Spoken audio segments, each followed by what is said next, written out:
This is the most dangerous game in the history of our species. It's not a hunt, it's a heist. For millions of years, we were the ones being watched from the shadows. We were the prey.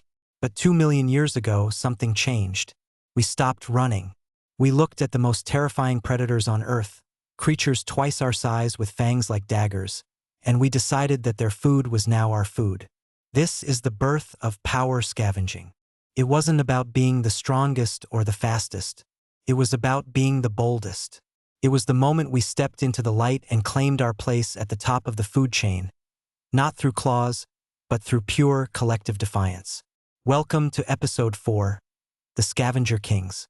To beat the predator, we had to understand the predator. Our primary rival was the Homotherium.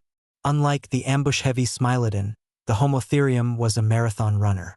It would chase its prey for miles, exhausting it before delivering a precision strike. But this endurance came at a cost. After a long chase, the cat was exhausted. It needed time to breathe before it could eat. This was our window. We didn't wait for the cat to finish. We didn't wait for the scraps. We used our secret weapon, each other. Power scavenging, or kleptoparasitism, required a level of social coordination that no other animal possessed. We didn't charge alone. We moved as a single, loud, stone-wielding wall of noise. We were a psychological nightmare for a solitary cat that was used to everything running away from it. We discovered that predators are risk-averse. A cat can't afford a broken leg or a blinded eye. It means certain death by starvation. By standing our ground and refusing to flinch, we turned the predator's survival instinct against it. We were the first creatures to realize that fear is a tool, and we were learning how to wield it.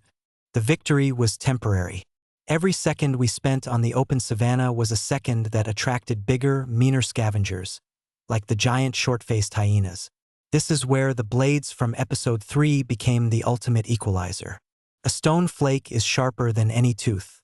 We could butcher a carcass with surgical precision. While a lion had to chew and tear, we could slice and dismember. We weren't just grabbing and going. We were performing the world's first high-speed logistics operation. We would take the high-value parts, the large muscle groups and the marrow-rich long bones, and disappear back into the safety of the trees before the hyenas even arrived. This wasn't just about a meal. It was about a massive infusion of fat and protein that our bodies desperately needed. This high-calorie diet was the rocket fuel for our brains. Every time we stole a kill from a saber-tooth, we were literally growing the intelligence we would one day use to make them extinct. To be a scavenger king, you had to be a master of information. We learned to read the sky. We learned to interpret the sounds of the savanna.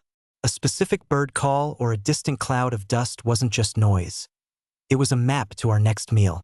This constant state of high-stakes competition forced us to become smarter, faster. We had to anticipate where a predator would strike.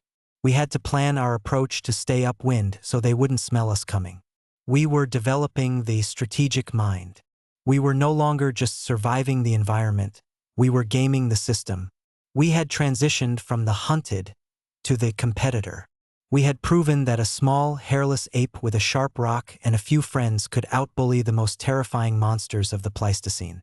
We had found our voice, and we were using it to tell the world that we were here to stay. The era of the Scavenger Kings was a brutal, bloody apprenticeship. It taught us the value of courage, the power of the group, and the absolute necessity of the edge.